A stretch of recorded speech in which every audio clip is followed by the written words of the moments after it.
Welcome back. It's the Scaling Secrets podcast. Moynak Roy is here, engineer by training and teacher by choice. In 2014, Moynak Roy co-founded Simple Education Foundation with a vision to make excellent education accessible for all children. He is a Teach for Indian Fellow. He leads strategy, fundraising, communications, and people at SEF and works closely with the COO and CPO to maintain program alignment and mission orientation. So we're going to find out some scaling secrets from Moynak, especially how he changes the world, helps kids, helps with education, all these wonderful, amazing achievements. So Moynak Roy, glad to be speaking with you. Same here. Thank you so much for having me. Glad to have you. And so we introduced you a little bit, but in your own words, what are you currently focusing on? What has you excited? Currently, what I'm focusing on is building out a new program for young adults who are training to become teachers in India, and I'm extremely pumped about that and how do we build that out from scratch with all the learning that we've had of building programs thus far. Wonderful. And so what is the current education system in India? Is it great? Is it some to be desired? Like what's your opinion? What needs to be changed or improved? Yeah, I think we are we have some really strong policies in place. We have some really strong vision in place with the new education policy that just rolled out in 2020. But I think there is a lot of work that needs to be done to ensure that every child in India is learning. Learning poverty, as the World Bank defines it, is really heavy in India. Most of our children are struggling to read, struggling to write, do simple calculations that we take for granted. Uh, and But the good thing is, all of this can be changed, and the government is excited about it. We are there, and I'm hopeful that things will change really soon. Wonderful. So everyone wants the same things. Everyone's excited. There's the mission, there's the motivation. And what are you building? Is when you said a few times like you want to make this program, is it like app based, computer based? What are you creating? No, so we are creating. It's a physical model. It's a mix of. Uh, so what we want to do is we want to really embed everything that we do within the government system, so that over time, the government does not need a non-profit like us to come in and do any work with them, but they are self-sustained and they can do all of it on our own. So I want to ask Robert. I want to ask you a question. Did you have a favorite teacher growing up? A few, yes. And what did you sort of really love about them? I love how there was different modes of education. Sometimes there would be self-study, sometimes there would be like group projects, sometimes it would be kind of like a mix of those. I felt like the mix, the variety was scary and challenging, but also exciting and rewarding at the same time. Yes. And so essentially, if I tell you in a nutshell what we want to do in India is we want to ensure that every child has access to this favorite teacher in every class they are in. And imagine if every teacher that you had the same impact on you as some of them who've already had. So that your life probably would have turned out very differently. Oh Uh, yeah. so I think, yeah, and that's what we want to do, ensure that every child has a loving, skilled and intuitive teacher in their classroom who really believes in them. And we all want that. And I'm sure that you've experienced the same thing, right? There's Absolutely. always the one good teacher and then maybe like five or six that are just like okay or more to be Yeah. desired. And so how do we get there? Is it involving training the teachers? Like how do we make sure that these kids have these memorable and fun and helpful teachers? So we believe that, so there is extensive research on what makes great teachers, and it shows that teachers who have the support, uh, who have a really strong ecosystem of support around them, where they are well trained, they have mentors to sort of look up to, discuss challenges and things like that, and they have access to tools. When teachers have these three things around them, easily accessible, they show up in classrooms as superstars. And that's Very nice. exactly what we want to do. We want to help the government build their systems in a way so that they are able to support teachers with high quality training, high quality coaching and mentoring, and access to tools. And we're definitely in the right place to discuss this, right? Scaling secrets, where you figure out a process, system, SOP, so that ideally maybe you can show the government how it's done and they can pick it up. And then also you're training up your teachers. That way they do a wonderful job and you don't Absolutely. leave things to chance. And so, is Absolutely. there a particular focus in what teachers need to be trained on? Because I imagine that there are like different, aspects, different areas, but is there something in particular where teachers need the most help? Yeah. So right now, one of the things that we need to understand is at any point, teachers are always teaching a generation which is not their own. So the way that generation sort of embraces things, the way that generation learns, and the kind of access that that generation has is different from the generation that the teacher grew up in, right? So one of the core thing that we want to focus on are building some of these core competencies around how do you engage students, how do you become a self learner, uh, how do you ensure that you are able to use data more efficiently. So some very core competencies that we believe will help the teacher. So if you look at it, a teacher who's a teacher for life teaches in a class for about 20 to 30 years or even more sometimes, right? So for that duration, for them to keep performing at the best of their abilities, they need to constantly be motivated, constantly be learning, and constantly be showing up. So, how do we ensure that we are embedding the competencies that enable them to do this? In India, traditionally, teacher training's been a lot of content focused, which means like if you're a math teacher, you would be told how to teach a certain lesson in math. But the challenge there is, as a math teacher, you're already qualified, you know about the nitty gritties of the subject, right? So you don't really need to know what profit and loss is. You need to know how do you teach profit and loss to a class full of fifth graders who probably are at different learning levels. What kind of strategy do you use to engage all of them? And that's where we come in. We help teachers understand their classroom better, build those strategies, and then use the knowledge that they already have as excellent sort of uh, students and learners themselves, and then sort of pass that on to the students. I find that this to be a powerful idea, because it's one thing for you yourself to learn, and that's sort of one dimensional, but then to teach others and to figure out how to meet them where they're at and to figure out this strategy to make it possible for them and fun and exciting. And then also the blends that you're mentioning there of, well, you learned as a teacher, you learned math all those years ago, but Yeah, then now there's the kind of the new ways of teaching it, and teaching it of these at these different ages, different levels, and trying to absolutely. keep the motivation momentum going. And that's just something to figure out as a human being in general. And so, can Yeah, you tell us a little bit about that? Like, we all do these things, right? We all make landing pages, podcasts, send emails, make videos, and it's all the kind of repeat fundamental foundational skills. But we have to find new videos to make, new podcasts to make, and keep the enthusiasm alive. And so, do you have any advice or mental tricks in order to stay focused and excited, even though we're kind of sometimes repeating these same skills? I think one of the things that works for me, and I'm a big proponent of this, is looking outside your own home. So basically, what happens is, as educators, we tend to focus on all our readings, all our podcasts, all our research on education. But I think a lot of learning happens outside education.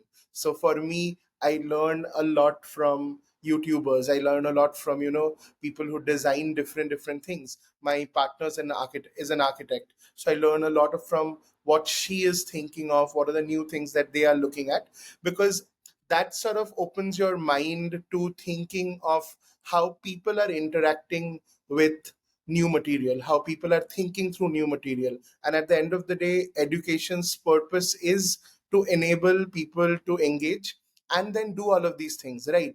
So for us to say that, okay, this is what YouTube streamers doing today, and this is why they have 100 million or whatever, like a million followers watching them on streams, that tells me a lot about what is the psyche of students, what is the psyche of young people today.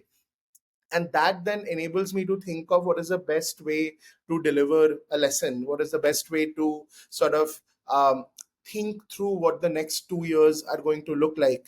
If I want to build something for students or for teachers, how do I need to sort of uh, think through it? And all of that probably within education is not possible, so sort of really opening myself out. And if you look at some of the biggest sort of thought leaders of the world, they are reading very different things. I saw, I think, Obama's reading list. It has books from science to leadership to fiction to comedy, everything's there, right? So everyone's trying to soak in knowledge which is lateral, and I think that's the trick.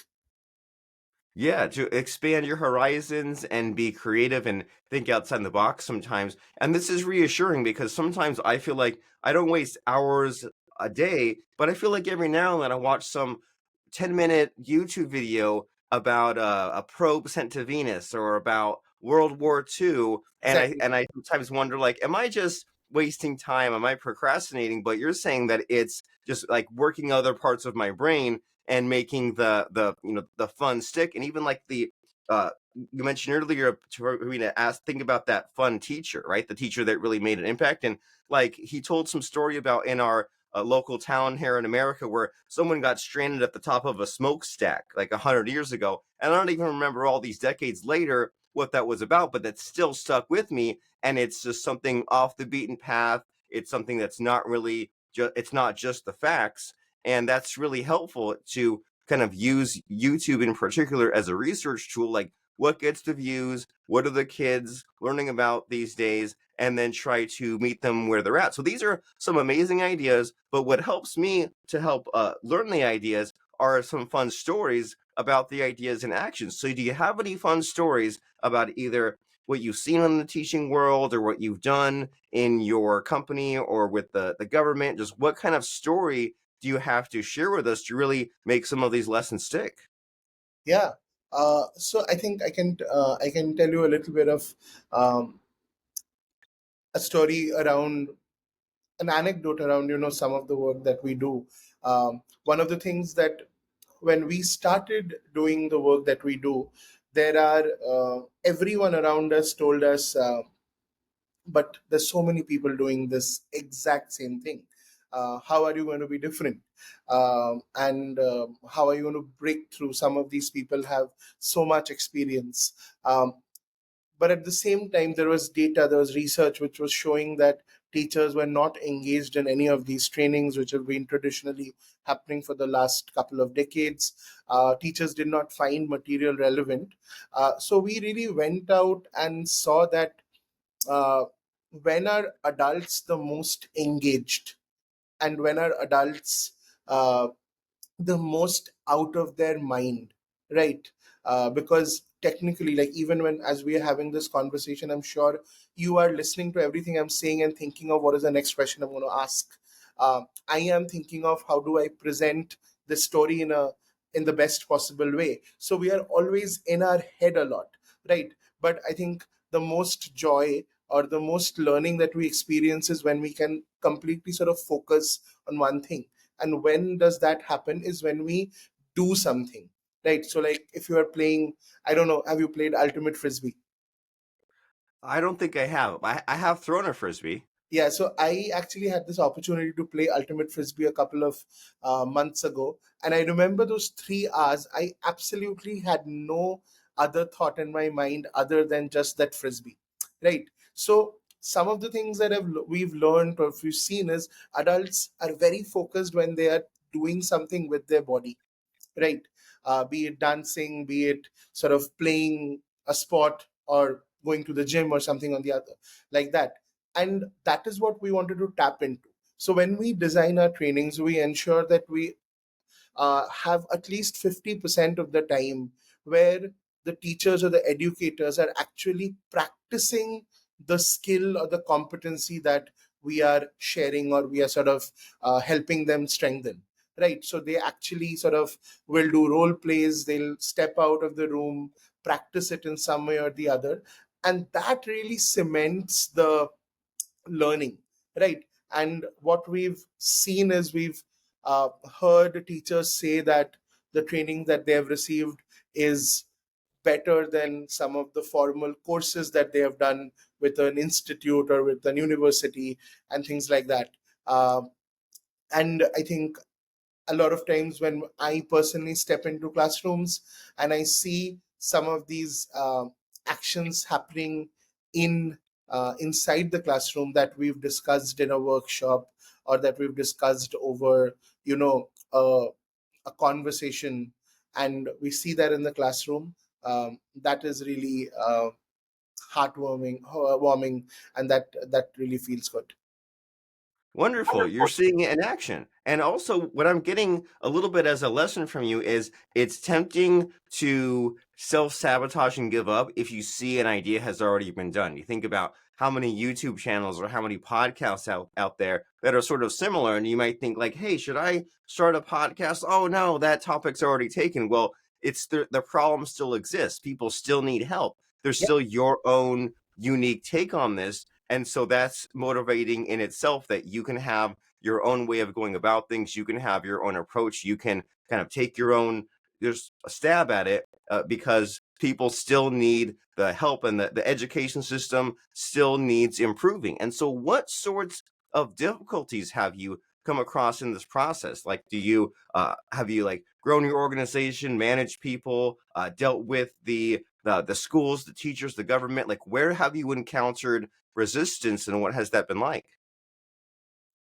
I think the biggest resistance, if I talk about it right now, not really a resistance, the biggest challenge right now is, for us, is uh, Raising Philanthropic Capital. Um, Based out of India, we are a very young organization. Uh, I am I am 33 years old right now, right? Um, all the other entrepreneurs who run organizations like the one that I run are at least a decade older, right? So they have that much more experience, they have that many more connections. And philanthropy largely is word of mouth and a lot of connections, right? So if you know someone, they refer you to someone else, and that's how sort of things really roll out. So I think our biggest challenge right now is how do we ensure that we are able to raise more philanthropic capital to do better work. What was a challenge as we began was just um, getting acceptance from teachers that we will be able to help them. So we are about a 10-year-old organization, but we've been doing this work for about 8 years. So 8 years ago, I was what, 25. So imagine a 25-year-old stepping inside a school or inside a government office, which has obviously people who are like 20 years older than me, and telling them that we are going to design a training program for you, right? That was a very, very hard sell, and mostly people would not take us seriously. And uh, and we had a lot of teachers tell us that what are you going to teach us.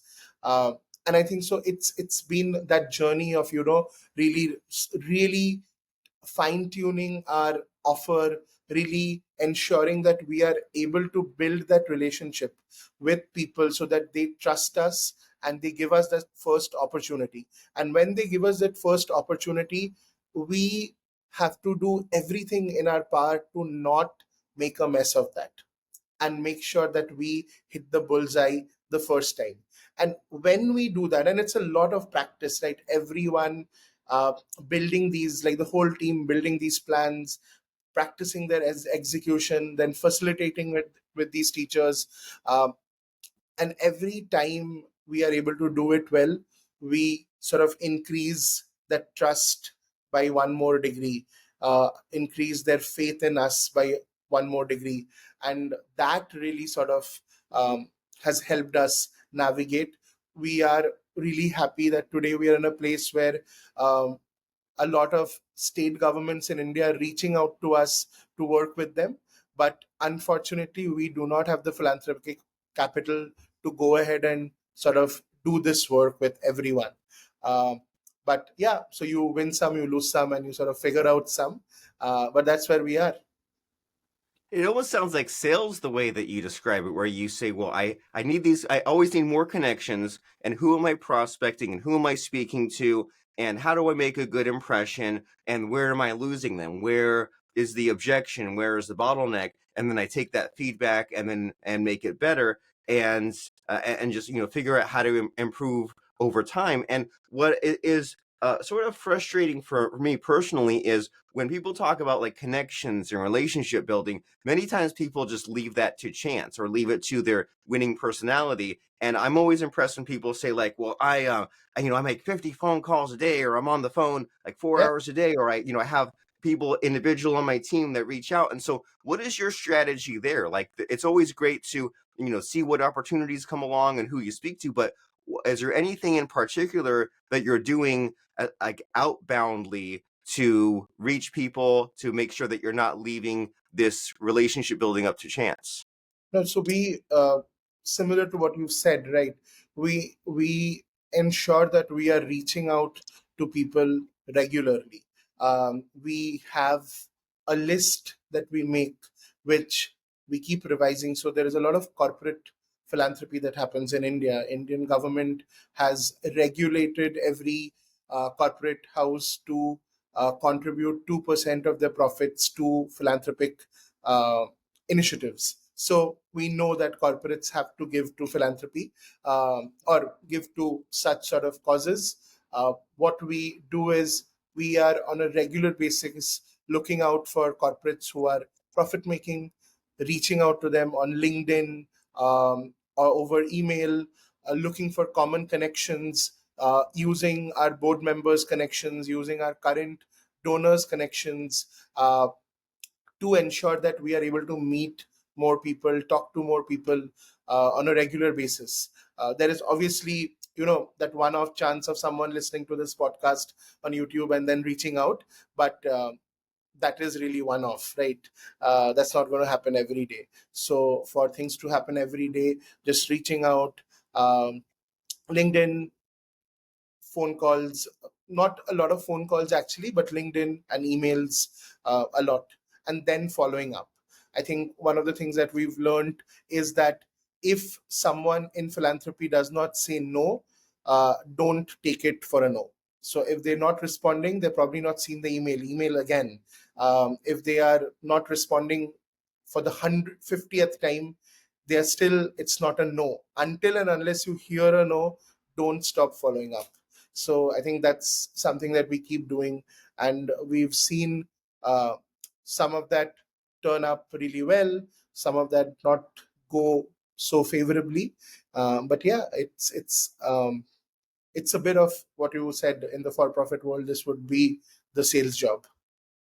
Right. And it's a numbers game. And Yeah, that's a very important lesson. It's easy to forget to follow up, right? Someone says, oh, I sent 5,000 messages on LinkedIn. There's no response. Well, go back and work on them, because exactly. we've all been there where we get messages and we're busy and we don't see it. And later on, when we have time, when someone maybe sends the third or fourth message, then we have that conversation. And then we also do it in different ways, right? You're here on a podcast, so that way if someone searches Simple Education Foundation, that's somewhere where it ranks, that's a path for someone to get back to you, but you Absolutely. also then go and reach out on LinkedIn directly. And since we're here on the Scaling Secrets podcast, do you have any secret? I mean, you've been sharing a few things already, but as far as like the getting things up to a massive scale and dealing with these bigger numbers and dealing with larger entrepreneurial problems, what sorts of scaling secrets do you have to share with us? Yeah. And so I read an article about a couple of years ago called which was a Stanford Social Innovation Review article on your end game, and it really charts out a couple of ways through which you can look at your end game. How do you sort of close it out? And one of them was open source, and one of them was working with the government, which is essentially ensuring that the government can do the work that you are doing today. So, and open source is, I think, rather well known, where you design it in a way that anyone can pick it up, tweak it, use it on their own. So I think for us, because we are a nonprofit and we are a philanthropically run organization with a very sort of a social focus, we want to ensure that over time the government is able to do the kind of work we do. Because in India, 70% schools are run by the government. So if the government can do what we are doing on their own, then we don't need to exist. And as a nonprofit, that is success, because that means you've solved for the problem that you are working on, as against a for profit. So I think something that we've learned is, when you're trying to ensure that the um, government picks it up and does it on their own, you have to understand how governments work really well. You have to find alignment with their current practices, their current policies, their current schemes, and build your program for those things. Because it is really difficult for an organization to get the government to move their strategy or move their philosophy or policy. But it is easier to sort of build on that policy, or build something that will sort of strengthen that policy or that scheme. So how do we find those things, look at our problem, and when we approach the solution, see what is existing and how can we sort of strengthen that, as opposed to creating a completely new thing altogether. So that's something that I think we are very focused on. The downside of that is impact is slower, but the upside of that is that impact is surer, because once it happens, it keeps happening. You don't have to sort of try hard after that. It's in the system. It runs, following Newton's first law of motion. Wonderful. And this is a helpful lesson of thinking, okay, well, what change do I want to make? And in this case, it's, well, the government should change these things in their education system. And you say, okay, well, then what are their problems?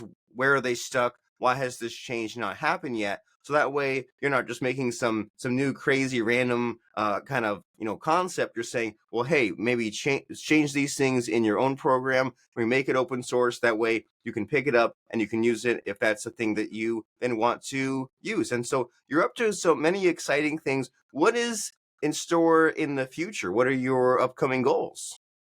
I think our upcoming, we are working on two things. One, like I told you in the beginning, we're working on uh, designing this program which will enable young adults who want to be teachers to be better skilled for their first year in the classroom. Um, there's a UNESCO report that was published earlier this year, which said that the world is going to see a shortage of about 50 million teachers. That's a massive number by 2030. So, which is in the next 5 years, we are going to see a shortage of 50 million teachers across the world. Even countries like US and high income countries in the Europe are going to see the shortage. So, if we are able to build a program which in which the content or the approach or the larger sort of principle that we use is sort of works out, then if any of these things is scalable and people can take it and build off of it, then that's a great thing, and that's something that we're excited about. The second, obviously, is ensuring that more and more. So like in the US, coaching and mentoring teachers is much more common than in India. So in India, we want to ensure that that becomes more common. When you think of training, you are thinking of coaching and not of a Coursera course or something where teachers don't get an experience. Uh, so how do you really change the way people think about training? So excited about how we can work with the government. We work in 3 states right now.